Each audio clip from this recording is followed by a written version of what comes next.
బిడ్డ సుఖపడుతుందని మీ ఇంటి కోడలు చేసాం. ఇలా అర్థాంతరంగా వెళ్ళిపోయింది. అయ్యో. అప్పుడప్పుడు నాతో అనేది ఒక మంచి ఇల్లాలిగా ఉండడం కన్నా ఒక బిడ్డకు తల్లిగా ఉండడమే ముఖ్యమా? అందరూ అదే అంటున్నారు. అంటే నేను పిల్లల్ని కనే మెషిన్నేనా? నాకంటూ ఏ విలువ లేదా అని ఏదేదో అనేదిరా.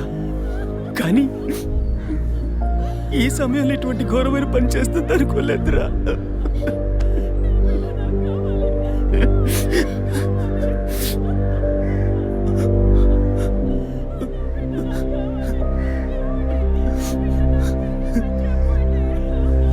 పిఎం రిపోర్ట్ ప్రకారం ఉరేసుకున్నందువల్ల గొంతు భాగంలో తాడు బిగుసుకుపోయి గాయమైంది సార్. ఇంటర్నల్గా శ్వాసనాళాలు బిగుసుకుపోయి ఊపిరాడుండదు సార్. మీరు సందేహపడినట్టు ఎవరు వచ్చిపోయిన ఆనవాళ్ళు ఏవీ లేవు సార్. అమ్మ అన్నగారుల స్టేట్మెంట్ ప్రకారం డబ్బు కానీ నగలు కానీ ఏవి పోలేదు సార్. ప్రస్తుతానికి the mode of death is సూసైడే సార్. బట్ కారణం ఏమిటి అన్నది మాత్రం మీ అన్నయ్య గారిని ఎంక్వైరీ చేయాలి సార్. ఇప్పుడు నిన్నేమడిగామని ఒక వంశాంకురాన్నే కదా అడిగాం. ఆ పరమాత్మ ఇచ్చే సమయంలో ఇలాంటి పని చేసి వెళ్ళిపోయావేంటమ్మా? ఏమీ తెలియనట్టు మాట్లాడకండి. మీరు అడిగినంత డబ్బు ఇస్తామన్నాక అంతలోనే నా బిడ్డని పొట్టని పెట్టుకున్నారే. విసారా రిపోర్ట్స్ వచ్చిన తర్వాత నాకు ఇన్ఫార్మ్ చేయండి. Sure sir. ఈ డబ్బేంటి? ఎవరు అడిగారు? ఎందుకు ఇలా నోటుకొచ్చినట్టు మాట్లాడుతూ? మీరు అడగబడకుండానే తను వచ్చి 50 లక్షలు అడుగుతుందా? వాళ్ళ నాన్న కూడా ఇస్తామని చెప్పారుగా. మేమా? మీరు అడగలేదు అనుకోండి, మీ కొడుకు అడగమని చెప్పుంటాడు. 2 రోజులు ఓపిక పట్టలేకపోయారే. ఓపిక పట్టుంటే నా కూతురు నాకు దక్కేది. విన్నావుట్రా మాటలు ఎంత నింద మోపుతున్నారో. మనం ఏం తప్పు చేసామనిరా ఇన్ని మాటలు మాత్రం పెట్టారు. అయ్యో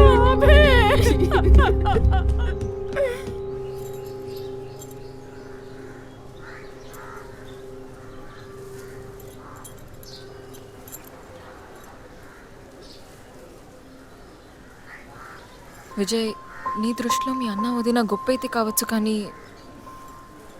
నాకు అలా అనిపించలేదు. ఏమనుకుంటున్నావో క్లియర్గా చెప్పు. మీ ఇంట్లో తీసిన ఫ్యామిలీ గ్రూప్ సెల్ఫీని ఫేస్బుక్లో పెట్టానన్నాను కదా, అది చూసి నా ఫ్రెండ్ రేఖ ఎప్పట్లా నాకు ఫోన్ చేసింది. మీ వదిన ప్రెగ్నెంట్గా ఉందని చెప్పినప్పుడు తను మీ అన్నయ్య గురించి నాతో ఓ మాట అంది. ఏమంది? తను ఒక డాక్టర్. ఓ 6 monthsకి ముందు తను వర్క్ చేసే ఫర్టిలిటీ హాస్పిటల్కి మీ అన్నయ్య మాత్రం ఒంటరిగా వచ్చారట. పరీక్ష చేశాక పిల్లలు పుట్టే అవకాశం మాత్రం 10% కూడా లేదని చెప్పింది. ఏ ట్రీట్మెంట్ వల్ల ప్రయోజనం ఉండదంది. ఈ పరిస్థితిలో మీ వదిన ప్రెగ్నెంట్ ఎలా అయిందని నన్ను అడిగింది. తనన్నది అలా ఉంచు. నువ్వేమనుకుంటున్నావు? ఇందులో అనుకునేది ఏముంది విజయ్? మీ వదిన ఇంతకుముందు తను పనిచేసిన కంపెనీలో పాత కాంటాక్ట్స్ ఏమైనా అదే ఎక్స్ట్రా అఫైర్ ఎవరితైనా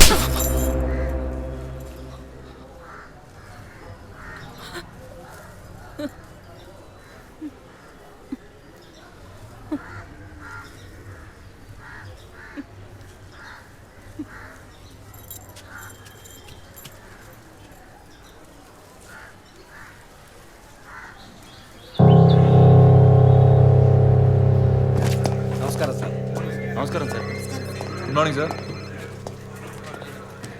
సార్ అడిగిన ఫైల్స్ అన్ని రెడీగా ఉన్నాయా?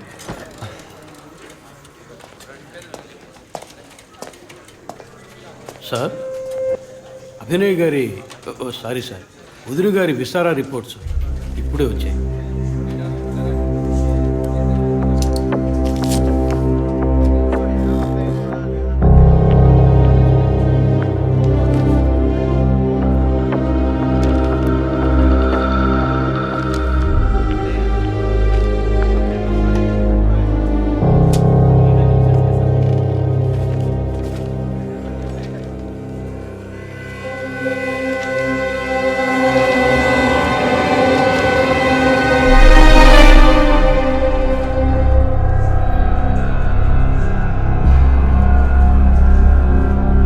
తిరుపతి, సార్, జెసికా ఆటాప్సీ రిపోర్ట్స్ తీసుకురండి.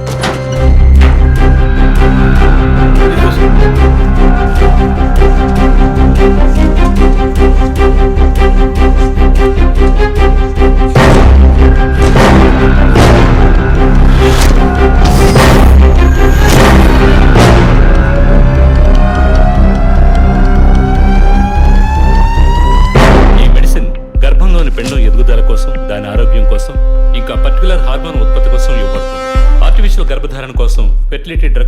యూజ్ చేస్తారు.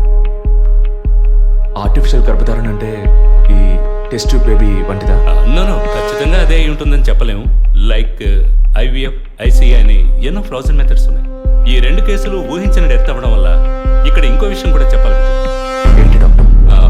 మన మంత్రి విద్యాధరరావు గారి కోడలో పద్మావతి సూసైడ్ చేసుకున్న కేసు మీకు గుర్తుంది కదా? అన్నానగర్ వెస్ట్. ఎగ్జాక్ట్లీ. ఆ అమ్మాయి ఒంట్లో కూడా ఇదే మెడిసిన్ ఉన్నట్టు కనుక్కోవడం జరిగింది.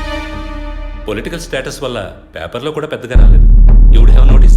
ఎస్ డాక్టర్, బట్ ముగ్గురు చనిపోయారు. దీనిలో ఎక్కడ ప్రాబ్లం ఉందనుకుంటున్నారు? ఎక్కడో తప్పు జరిగింది అనేది కన్ఫర్మ్ అయింది. ఆ మరణించిన వాళ్ళ భర్తలను గనక అడిగితే ఏదైనా క్లూ దొరకచ్చు.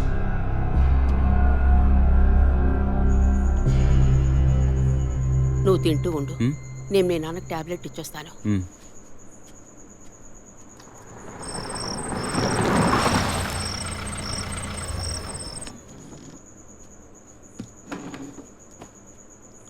రారా, నువ్వు లేటా? వదిన కేసు విషయం మాట్లాడి రావడం వల్ల కొంచెం లేట్ అయింది.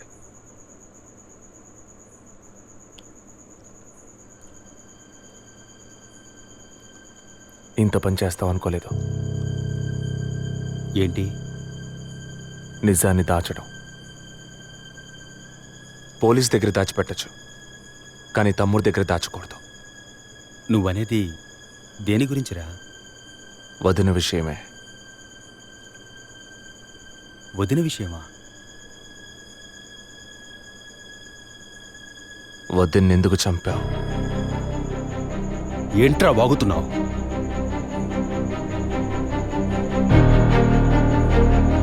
నిజంగా వదిన కడుపులో ఉన్నది నీ బిడ్డేనా? ఏం కూర్చావురా? మీ వదిన గురించి ఎంత మాట అన్నావురా? చేతిరా, నిజం చెప్పరా. పోలీసు అని ఏమైనా మాట్లాడతావా? నిజాన్ని నువ్వెందుకు దాచావు? దాచడం తప్పని నీకు తెలీదా? నేనేం దాచాను? చెప్పరా, నేనేం దాచాను? నువ్వేదో దాచిపెట్టావు, చెప్పరా.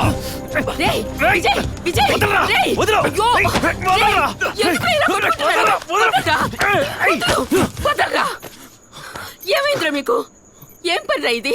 అమ్మా, వదిన విషయంలో వీడేదో దాస్తున్నాడు, చెప్పమను. రేయ్, పిచ్చి పట్టిందా నీకు? నేనేం దాచిపెట్టలేదురా. రేయ్, తను చనిపోయిందని బాధపడాల్సింది పోయి మీరు లేదు, కొట్టుకుంటారేంట్రా? వదిన తనంతట తను చావలేదు. మీరందరూ కలిసే తను చంపారు. ఏమిట్రా నువ్వు అనేది? అవును, మరి నువ్వు వీడికి పెళ్ళైన రోజు నుంచి ఎన్నిసార్లు పిల్లలని వదిన మనసుని బాధ పెట్టావు? ఎన్నిసార్లు నా ఎదురే వదిని గుచ్చి అడిగావు? ఎవరింటికి వచ్చినా వాళ్ళ ముందే ఏదైనా విశేషమా అని అడగడం. ఎవరింటికైనా పోతే ఏం విశేషం లేదు అంటాం. ఎవరో ఒక డాక్టర్, ఏదో ఒక హాస్పిటల్, నీకు కావాల్సిందల్లా ఎలాగైనా వదినకు ఒక బిడ్డ పుట్టాలి, అంతేగా? అదేగా నీకు కావాల్సిందే. ఎన్నిసార్లు వదిన అడుగుంటావు? ఒక్కసారైనా నీ కొడుకుని అడిగావా?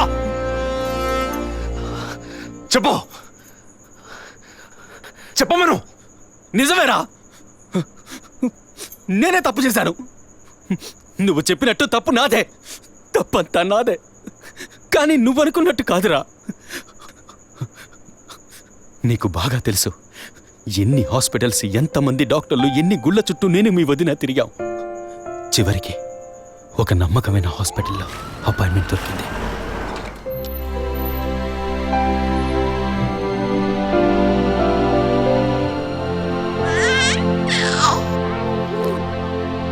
నమస్కారం. ఫస్ట్ టైం మా హాస్పిటల్కి వచ్చారు కదా? అవును డాక్టర్. ఎక్కడ మీరు వర్క్ చేసేది? ఆర్కే స్టీల్స్లో చీఫ్ ఇంజనీర్గా పనిచేస్తున్నాను. అంటే ఎక్కువ వేడి చేసే చోట పనిచేస్తున్నారన్నమాట. మీ సెక్షువల్ లైఫ్ ఆరోగ్యంగానే ఉంది.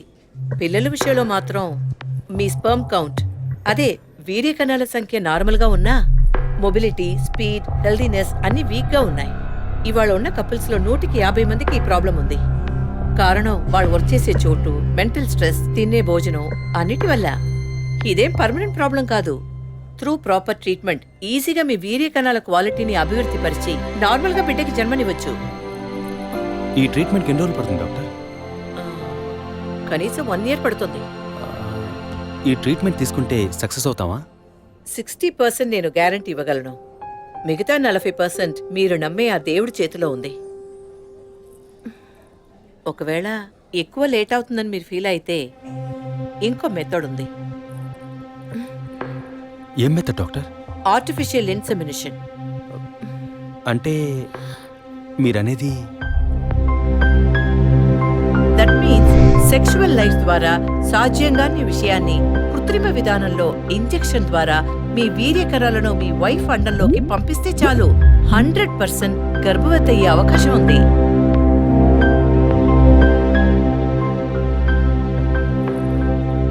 ఇందులో ఆలోచించడానికి ఏముంది?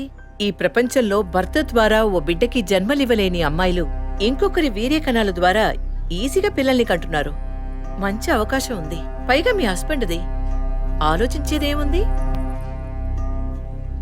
తొలి రాగం చెరిపేను ఎదగెదూరం కను పాప దాటి వచ్చే కలైదారం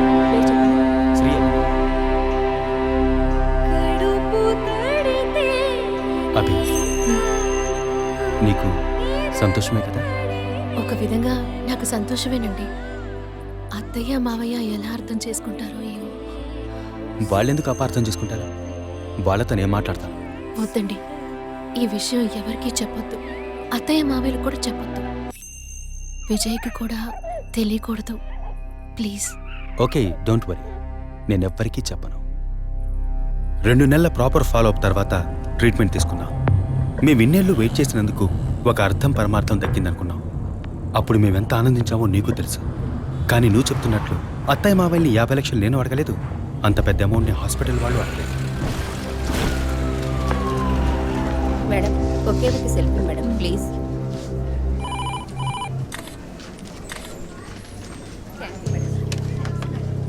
సార్, మీరు లోపలికి వెళ్ళొచ్చు. Thank you.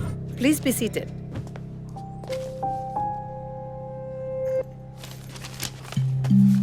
చనిపోయిన అభినయ్కి బ్రదర్లా అన్నారు. Really it's pity about that girl. Suicide చేసుకోవాల్సిన అవసరం ఏమొచ్చింది తనకి? ఇంకో 5 months లో పండంటి బిడ్డ చేతిలో ఉండేది. ఆర్టిఫిషియల్ ఇన్సెమినేషన్ మూలంగా పిల్లల్ని కనడం నిజంగా సేఫ్ అంటారా డాక్టర్? అంత మాట అన్నారేంటి?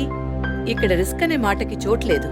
మీ వదిన చనిపోయిందని మీరు ఇలా మాట్లాడడం చైల్డిష్ గా ఉంది. మా వదిన మాత్రమే కాదు, ఆర్టిఫిషియల్ ఇన్సెమినేషన్ చేసుకున్న ఇంకో 3 చనిపోయారు. ఇది చైల్డిష్ గా ఉంది కదా? ఎక్స్క్యూజ్ మీ, మీ వదిన గురించి అడిగారు, చెప్పాను. ఎందుకు అనవసరంగా వేరే వాళ్ళ గురించి అడుగుతారు? పోలీస్ అంటే అడిగి తీరాలి.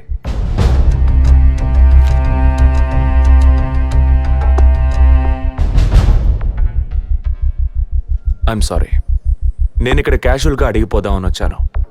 కానీ మీ మాటలు విన్నాక ఇప్పుడు ఇది ఎంక్వైరీగా మారింది. మా అన్నయ్యకి పిల్లలు పుట్టే అవకాశం లేదని వేరే హాస్పిటల్లో రిపోర్ట్స్ ఇచ్చారు. దీని గురించి మీరేమంటారు? సింపుల్.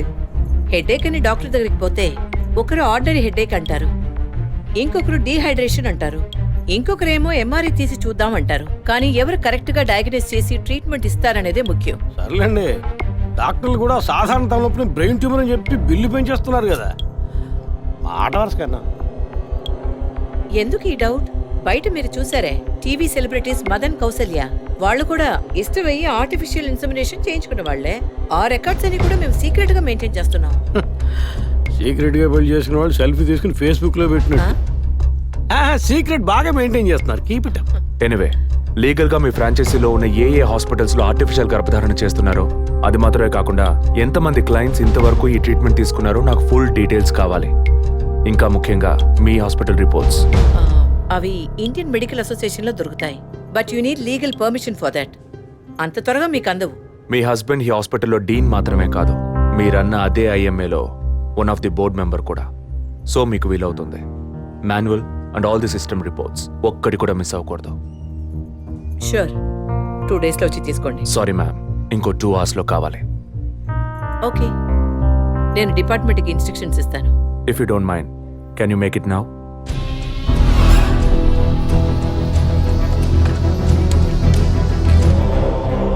మన హాస్పిటల్లో ఏ ట్రీట్మెంట్ చేయించుకున్నా all patients full details send me immediately. Thank you doctor. ఫర్దర్గా ఎప్పుడు ఏ డీటెయిల్స్ కావాల్సి వచ్చినా మిమ్మల్ని కాంటాక్ట్ చేస్తాను. షూర్.